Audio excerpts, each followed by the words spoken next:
Hello there, everyone. Welcome back to 3 News Now. I'm Stephanie Haney on this beautiful Friday, May 20th. Thank you for being here for the top stories from WKYC.com and our WKYC app.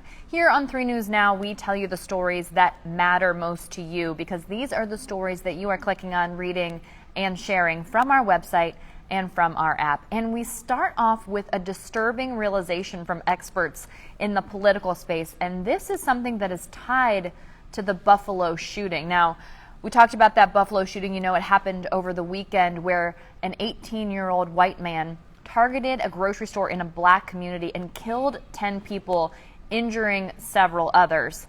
And in his manifesto leading up to that, he talked about something that experts have called replacement theory. And now people are taking a look at this, and what we have come to find out is that Ohio's JD Vance is among Republican Senate candidates who have promoted replacement theory, and that is the theory that's at the center of the Buffalo shooting. And you know, we talk about Buffalo, it's in New York. I just want to drive home the fact that Buffalo is not that far away. That's only 3 hours away, okay? So here in Cleveland, Columbus, depending on the way you take, is about 2.5 hours away. So really, not some far off place. Things like this are happening around the country and very close to home. Now, replacement theory at the heart of this conversation, it's made up of the idea that there is a far left plot to diminish the influence of white people in America. And in Ohio, Republican Senate nominee JD Vance has accused Democrats of trying to, quote, transform the electorate. What he has done on national news channels has warned of an immigrant so-called invasion, as he puts it. And he said that Democrats, quote, have decided that they can't win re-election in 2022 unless they bring a large number of new voters to replace the voters that are already there. Now, some Republican campaigns deny that these statements amount to replacement theory, but among experts, there is little question about this. They are saying that this is equating to espousing this so-called replacement theory. 5 experts on hate speech who reviewed the Republican candidates' comments confirmed that they do promote this theory, that it is baseless, even though Republicans don't mention race directly. Now, Senate Republican leader Mitch McConnell was asked 3 times on Tuesday in different ways about replacement theory, if leaders have to speak out about it or if they believe it themselves. And McConnell did not fully respond to those questions. Here's a direct quote of what he did say. Well, certainly the episode of this horrible episode in Buffalo is a result of completely deranged young man who ought to suffer a severe as possible penalty under the law. And then when he was asked specifically about President Joe Biden's call to reject the lie that is replacement theory, McConnell shifted that responsibility and more broadly said this: racism of any sort is abhorrent in America and ought to be stood up to by everybody, both Republicans, Democrats, and all Americans. Now, if you want to read more about the experts' view on these candidates, including JD Vance here in Ohio, who is a candidate for Senate, and their concept of replacement theory, find that on WKYC.com. Also in the Senate this week, the U.S. Senate on Thursday voted overwhelmingly to pass a $40 billion aid package for Ukraine. That's in the war against Russia. But 3 Democratic senators were not present for the final vote, and that includes one from Ohio. That includes our Senator Sherrod Brown. He wasn't on the floor, although it did pass without his vote, and he was expected to be a firm yes on that because he woke up not feeling well. That's according to what his office told the Associated Press, and then was undergoing tests at George Washington University Hospital and is currently resting at home. Now, Brown's comments on this are well documented. He has talked about this bipartisan bill, and he said that Ukraine needs more resources to defend itself and its freedoms. And he said this when talking about how this impacts people here in Ohio. He said, I know how hard it is for Ohio's Ukrainian community to watch from afar, as many of you have poured yourself into helping Ukraine in recent months. I'm sure you've started to dread the news where it seems like every day we hear news of atrocities committed by Russian forces. Now, even though Senator Brown could not be there, the measure still passed 86-11, and President Biden is expected to sign it. It had earlier passed the House with a vote of 368-57. All of the no votes came from Republicans, although it is worth noting that Ohio Republican Senator Rob Portman, who is co-chair of the Senate Ukraine caucus, did vote in favor. So he was among the favor, not voting with the Republicans who voted against that. Now, back home here in Cleveland this morning was the 37th annual festivities for Police Week. This is the 37th annual Police Week here in the area. And today there was a memorial parade. And what that parade does is that honors and remembers fallen officers. So it tributed those people today. And the organizers said that parade participants included officers from local, county, state, and federal agencies throughout the U.S. and Canada and surviving family members of officers who have made the supreme sacrifice. So that parade this morning went along Lakeside Avenue and ended at the Greater Cleveland Peace Officers Memorial. That was in Huntington Park, where there was a memorial service in keeping the promise to never forget the fallen heroes. And if you did miss that this morning, we did stream it, so you can see that on WKYC.com and our WKYC app. Here's a new development today that we learned about. The state of Ohio is implementing things in order to help people who have difficulty hearing and are completely deaf communicate with police officers. So there is a new card that will be used for this communication. This is a big deal because there are approximately 303,000 people in Ohio who are either deaf or have a difficult time hearing. So the way this works is there's a new card and it has various pictures on it to help communicate. So it has not only visuals but also words on the cards to also help with people who may have low literacy. So here are some of the communication tips on the cards. There are some tips on that ask to please get your attention first when communicating with someone, to move to a well-lit area and to make eye contact, and also repeat, rephrase, or rewrite things if there is trouble communicating. Also, some tips on the card for the officers to know. Shining a light in the face of someone might make it difficult for them to understand them. Also, there might be a need to communicate through a qualified sign language interpreter, and a hearing aid or implant does not necessarily allow someone who has difficulty hearing to understand everything that someone says. So we have that card on WKYC.com so that you can download it and use it. And cops will also be given printed versions of these cards. It'll be distributed to law enforcement agencies across the state. Now here's a wild story out of Strongsville. A brother and a sister have been ordered to pay $20,000 to the Cleveland Metro Parks after it's been determined that they stole and sold a 200-year-old black walnut tree. This happened in Strongsville. This is 57-year-old Todd Jones and 54-year-old Laurel Hoffman. So they pleaded guilty to one count of theft and were sentenced for cutting down and selling this tree.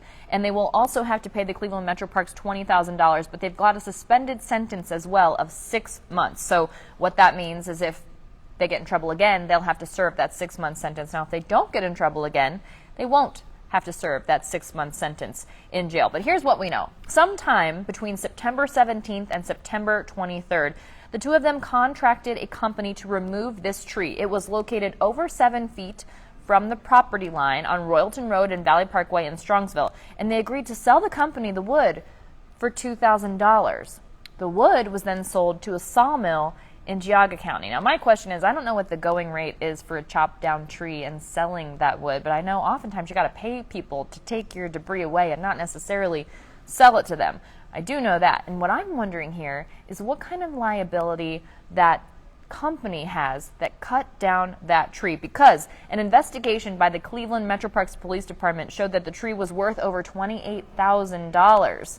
I'm wondering if those people knew that when they agreed to pay $2,000 for that tree, and the cost to replace the tree and the damage, over $100,000.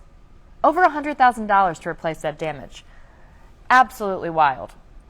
Speaking of crime, there is renewed conversation to rename FirstEnergy Stadium. There's a resolution sponsored by Councilman Brian Casey to relinquish the naming rights from FirstEnergy to the publicly owned football stadium.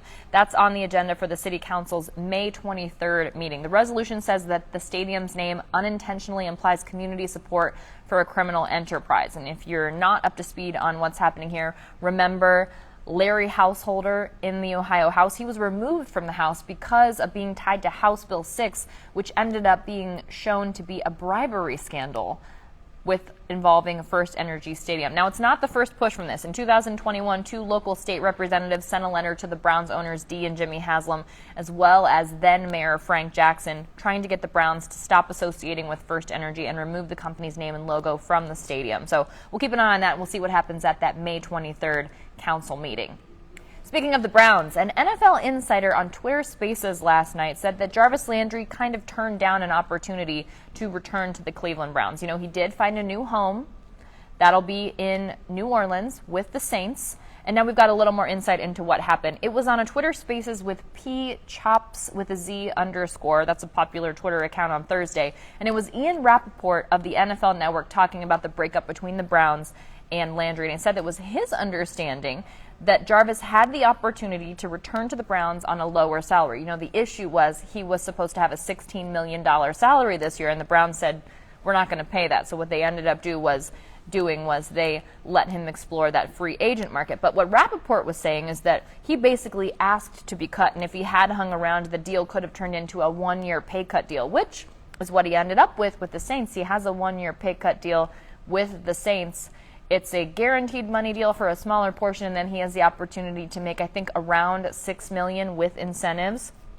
But it turns out that it sounds like what Rappaport is saying is that he did not want the opportunity, and he thinks that that deal may have still been available even after the Browns signed quarterback Deshaun Watson, who was facing 22 sexual assault lawsuits, and we're still seeing where that goes. And he said that it was possible that Landry could have still been here, but then the Browns basically replaced him. What happened was they picked up Purdue wide receiver David Bell in the third round of the NFL draft. So it kind of looks like Landry sort of wrote his own ticket out of Cleveland, and now he'll be in New Orleans. Speaking of New Orleans, it's been a bit muggy today. Feels a little bit like Louisiana. And for the rest of the night, your forecast will be mostly cloudy, breezy in the low 70s. Tomorrow, it'll be summer-like heat in the upper 80s. Possible afternoon storms moving in, and some of those could be strong to severe. So keep an eye on those.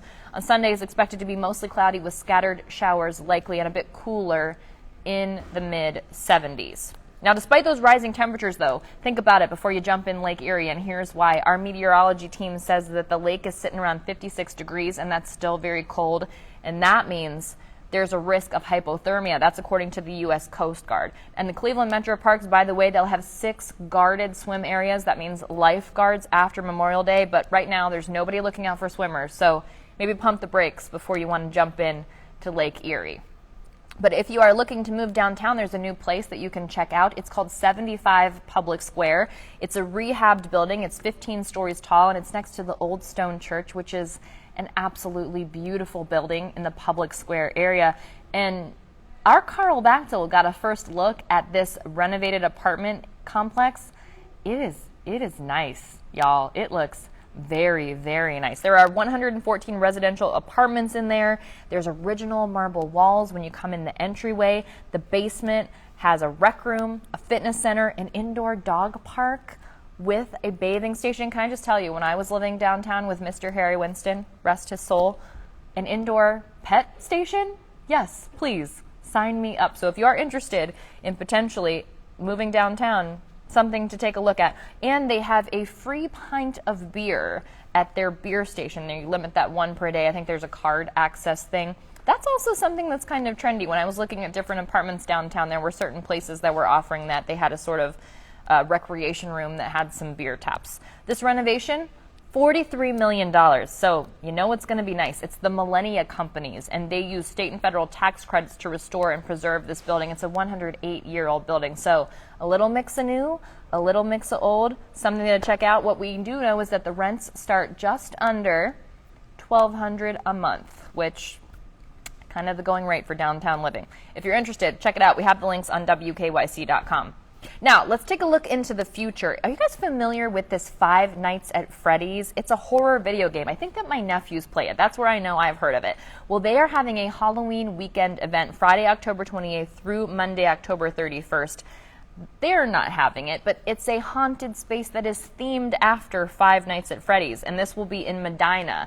It's very limited access to this, okay? They are only selling 2,100 tickets throughout the entire weekend of operation, and you have to pick a 1-hour time slot. And if you put the code in for your 1-hour time slot, which we all have spelled out on WKYC.com, and it doesn't let you move forward with it, that means it's sold out. So $50 each, not cheap, but it sounds like it will be quite the experience. It's 50,000 square feet, and they say imagine walking into an actual family fun center like Chuck E. Cheese, but it's themed like Freddy Fazbear's Pizza Place, which is the pizza place that's in the horror video game Five Nights at Freddy's. My nephew has described this to me.